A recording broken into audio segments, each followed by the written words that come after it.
20 million barrels of oil move through the Strait of Hormuz every single day. That is 1/5 of everything the world burns. The fuel that runs Asian factories, heats European homes, and keeps the global economy moving. In late February, it stopped.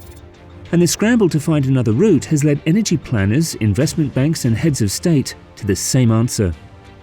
An answer that has been sitting in plain sight for decades, built in secret, funded by a country that is now Israel's sworn enemy, hiding inside a place most people would never think to look. In March 2026, Israeli Prime Minister Benjamin Netanyahu laid out a plan to bypass the Strait of Hormuz. Not with a canal, not with a railway, and not with a war. Instead, he's pitching a 435-mile oil pipeline corridor that runs from the Persian Gulf, across Jordan, into Israel, and then to the Mediterranean. Standing before foreign press in Jerusalem on March 19th, as the war entered its third week and oil prices were climbing, he made the case directly. Just have oil pipelines, gas pipelines going west through the Arabian Peninsula, right up to Israel, right up to our Mediterranean ports, and you've just done away with the choke points forever, he said, calling the concept definitely possible and framing it as a structural transformation that could follow the end of the conflict. This is not a plan to replace all 20 million barrels a day. Replacing Hormuz at that scale is not on the table for any project currently being discussed. This is a high-cost, politically sensitive hedge that lets a few million barrels quietly slip out of the choke point whenever the Gulf heats up. Israel already owns a large piece of what that requires. And the Gulf is heating up right now. The strait remains effectively closed to US, Israeli, and Western allied shipping, with only selective neutral-flagged vessels permitted transit. The US has launched a military campaign to reopen it. Trump issued Iran an ultimatum that has since been extended. Shipping analysts say routine transit is unlikely to resume for the remainder of 2026. Iran is claiming full control of the Persian Gulf, the Strait, and the waters off Oman. That is the world Netanyahu made this pitch into. The corridor works in two connected sections, one already in the ground and one that does not yet exist. The starting point is the Persian Gulf on the Arabian side. Saudi Arabia's east-west crude pipeline, known as the Petroline, already runs from the Abqaiq processing complex near the Persian Gulf, all the way across the Arabian Peninsula to the Red Sea port of Yanbu. That pipeline has a nameplate capacity of 5 million barrels a day. In 2019, following drone strikes on the Abqaiq facility, Aramco first announced the capability to push the system to 7 million barrels per day by converting parallel gas liquids lines to carry crude, a compatibility that sat ready in reserve until now. Right now, with Hormuz closed, Saudi Arabia has fully activated that capacity and is rerouting oil to Yanbu at higher volumes than normal. From Yanbu, oil would be loaded onto tankers for a short Red Sea crossing to Israel's southern port of Eilat. That tanker leg is not theoretical. Israeli pipeline operators have received Red Sea crude at Eilat since the 1960s. From Eilat, the oil would travel through a land-based pipeline across Israel to the Mediterranean. That pipeline already exists. The Eilat-Ashkelon line is a 42-inch, 158-mile pipeline running from the Red Sea to Ashkelon on the Mediterranean coast. Northbound, it can move 1.2 million barrels per day. Southbound, it handles 400,000 barrels per day. It's been operational in various forms for nearly 60 years. The new piece is roughly 435-mile pipeline running from the Arabian Peninsula through Jordan down to Eilat. That section does not yet exist. That is what gets built. Put the two pieces together and the combined system could handle between 1.5 and 2.5 million barrels per day. That's roughly 7.5 to 12.5% of what Hormuz normally moves, a fraction of the total. But in a world where the full flow has just been sitting at near zero for a month, that fraction is worth a very great deal. For a new pipeline of 435 miles across desert terrain and politically sensitive territory, realistic cost models put the Jordan-Eilat section in the range of $5 to $7 billion. The Basra-Aqaba pipeline, a broadly similar project from southern Iraq to Jordan's Red Sea port, carries Iraqi government cost estimates of $7 to $9 billion. The East African crude oil pipeline, roughly 900 miles through difficult terrain, came in at around $5 billion. Those two benchmarks put this project in a realistic and well-established cost band for large-scale Middle East crude infrastructure. Fully expanding the existing Eilat-Ashkelon corridor with a second parallel line, more pumping stations and upgraded storage at both ends would add another $2 to $3 billion on top of Israel's existing infrastructure. Factor in land rights, security, political risk financing and the contingency costs any pipeline through this region requires, and the full all-in cost for the Israeli land bridge lands at around $10 billion. That is a serious number. It's also the kind of number the energy world is now actively debating, when the alternative is watching the largest oil supply disruption in recorded history drag on for months. There is a second layer to this that goes well beyond crisis management. If this corridor gets built, Israel locks in its position as the only viable land bridge between the Persian Gulf and the Mediterranean. That is a permanent seat at the table of global oil logistics, and a position no other country in the region is currently in a position to claim. Saudi Arabia needs guarantees it won't be seen as normalizing ties with Israel through an energy deal. Jordan needs transit revenue large enough to justify the domestic political cost.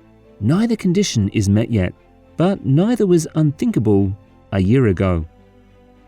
But the economics of a month-long closure of the world's most important oil corridor have made those conversations significantly more urgent. Here is where Netanyahu's case becomes concrete. Eilat, on Israel's Red Sea coast, already handles tankers arriving from the Gulf. The port can receive tankers up to 300,000 tons deadweight, and the Eilat-Ashkelon pipeline can carry up to 1.2 million barrels per day north from the terminal toward the Mediterranean. The Europe-Asia Pipeline Company has operated this infrastructure continuously since 1968. It was built as a joint Israeli-Iranian venture, funded in equal parts by the country that is now Israel's greatest enemy, and nationalized by Israel the moment the Shah fell. It kept running through the Iranian Revolution, the Arab League boycott, and decades of regional instability. At the Mediterranean end, Ashkelon is one of the largest oil storage and transshipment hubs in the eastern Mediterranean. The combined EAPC system across both the Eilat and Ashkelon terminals holds approximately 23 million barrels of storage, with multiple jetties at Ashkelon for loading export tankers headed to European ports. Israel already has the pipes, the ports, and the storage. What is missing is the political green light to run billions of dollars in Gulf oil through them. Netanyahu and the analysts supporting this idea are not describing a one-time emergency response. They are describing infrastructure designed to grow with every crisis. The Eilat-Ashkelon pipeline was built with expansion in mind. The route accommodates a second parallel line, and pumping infrastructure already exists at key points along the corridor. In a future disruption, Israel would not be breaking ground on new construction. It would be turning up the volume on systems that have been sitting ready for exactly this kind of moment. Saudi Arabia's Petro line set the template for this approach. Originally running at 5 million barrels per day, Aramco completed the conversion in just 11 days during the current crisis, confirming what the Abqaiq response had suggested was possible. Desert pipeline systems can scale faster than most people assume when the economics demand it. Apply that logic to the Jordan-Eilat corridor, and the picture becomes clear. The combined system, running the new Jordan pipeline into the existing Eilat-Ashkelon line, has a theoretical capacity of 1.5 to 2.5 million barrels per day. But the initial operating phase, before a second parallel line is added, would likely move to 1 to 2 million barrels per day, a floor that grows as investment follows demand. Something that could scale toward 2 to 3 million barrels per day over the following decade. In the next 10 to 15 years, if Hormuz continues to be unstable, the Jordan-Eilat axis could quietly become the corridor the Gulf's oil buyers have been looking for since the 1970s. Oil is not the only part of this picture. Israel is also at the center of a proposed gas corridor that follows the same strategic logic. The East Med pipeline is a planned approximately 2,000-kilometer undersea pipeline designed to carry natural gas from Israeli and Cypriot offshore fields through Greek waters to Italy and southern Europe. Initial capacity is set at 10 billion cubic meters of gas per year, which is roughly equivalent to 60 to 65 million barrels of oil in energy terms. Cost estimates sit at approximately 6 billion euros. The project has not yet broken ground, but in late 2025, Israel, Greece, Cyprus, and the United States renewed their public commitments to advance it and the technical studies needed before a construction decision have been completed. The parallel to the oil bypass is direct, but they address two entirely different categories of energy risk. One replacing physical crude oil transit, the other replacing geopolitical gas dependency on Russian pipelines and Turkish-controlled routes. No single piece of infrastructure does both. Together, they put Israel at the intersection of the two most strategically sensitive energy corridors connecting the Persian Gulf and the Caspian Basin to European markets. What Israel is angling to build is the infrastructure that makes Iran's choke point leverage permanently obsolete. Every barrel that flows through a Jordan-Eilat corridor is a barrel that no longer has to pass within range of an IRGC gunboat. Every cubic meter of gas that flows through East Med is energy that bypasses both Russian pipelines and Turkish transit politics. Jordan gains a transit-free economy, and Saudi Arabia gains a Western outlet that does not depend on the Red Sea staying safe.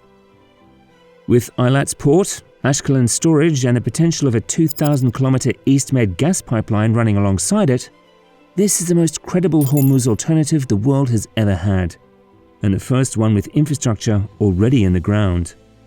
The current crisis did not create this idea, but it has made the case for it more powerfully than any press conference or policy paper ever could. Of all these bypass ideas, the UAE and Saudi canal proposals, the GCC railway corridor, the Trans-Caspian route, and Israel's land bridge, which one do you think will actually get built? Drop your answer in the comments below. Thank you for watching it. And if you enjoyed, please subscribe for more mega build stories.